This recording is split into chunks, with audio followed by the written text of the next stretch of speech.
Phy210, and our chosen item is the hand whisk.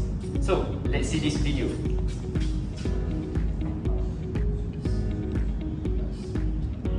Okay, as you can see in the video, the hand is whisking the bowl of milk. Actually, in that video, we applied the rotational mechanics while whisking. So, for example, our hand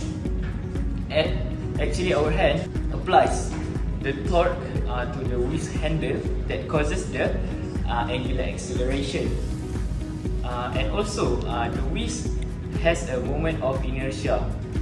And lastly, you can see that when we are whisking and spinning the whisk, right, actually it also have angular velocity.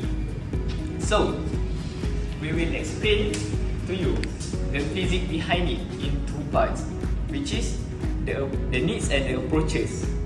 So we will use rotational mechanics like angular velocity and torque, and the thermal physics, which is Q equals to mc delta T, which is Q is the heat, M is the mass, C is the specific heat capacity, and delta T is the differentiation of the final temperature and initial temperature.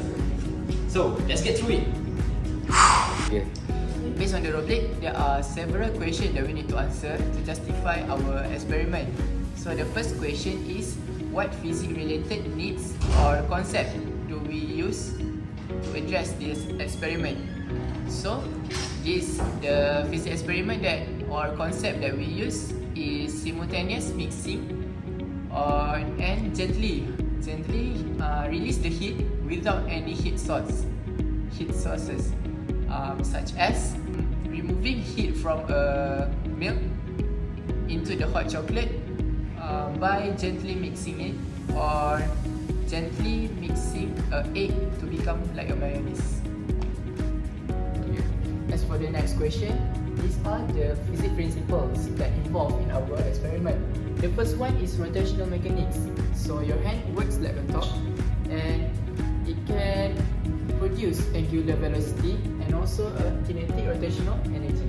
And next is a thermal physics. When you whisking, the whisk and the liquid will turn into a mechanical work into heat, so it can raise the temperature. As for the formula, Q equals to mc delta T.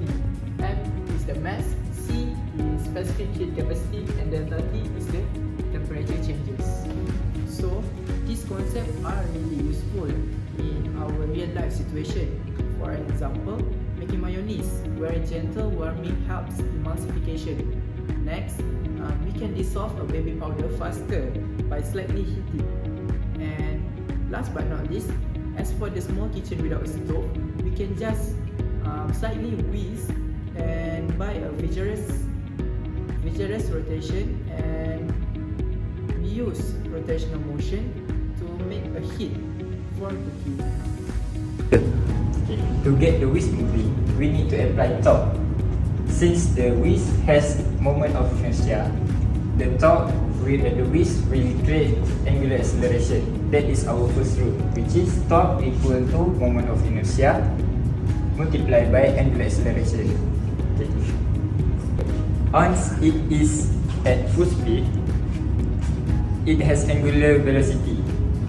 It is now storing rotational kinetic energy with the equation of rotational kinetic energy equal to half in a moment of inertia omega squared.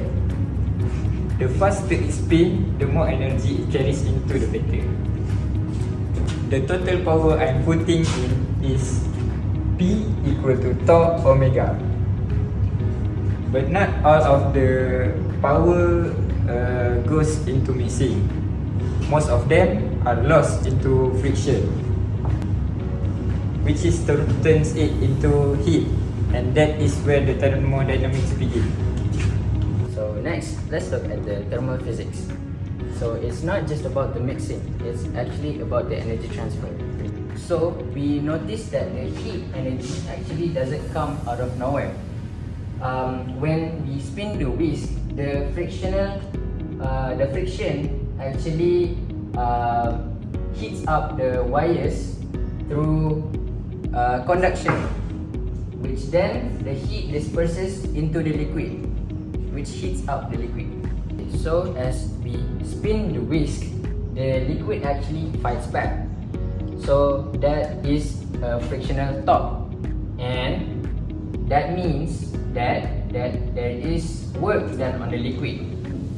There is frictional work done on the liquid. Over every radian that we spin the whisk, we are actually pumping heat energy into the liquid. So by rearranging our specific heat equation, we can actually see the direct relationship where when we whisk longer, the theta will increase, which means that the heat will also increase. And then, which also means that the temperature rise becomes more significant. So what's come do we observe? We observe that if we whisk the room temperature water vigorously for 3 to 4 minutes, it will become more warmer if you touch. It means a longer whisking time, a higher angular displacement, so more frictional work, thus more heat and higher delta T. If we increase the angular speed, the frictional torque will also increase. It will heat the water more faster. This demonstrates energy conservation. The kinetic energy from your hand whisk do not lose. It transforms into thermal energy that so in conclusion, the hand whisk successfully combines rotational mechanics and thermal energy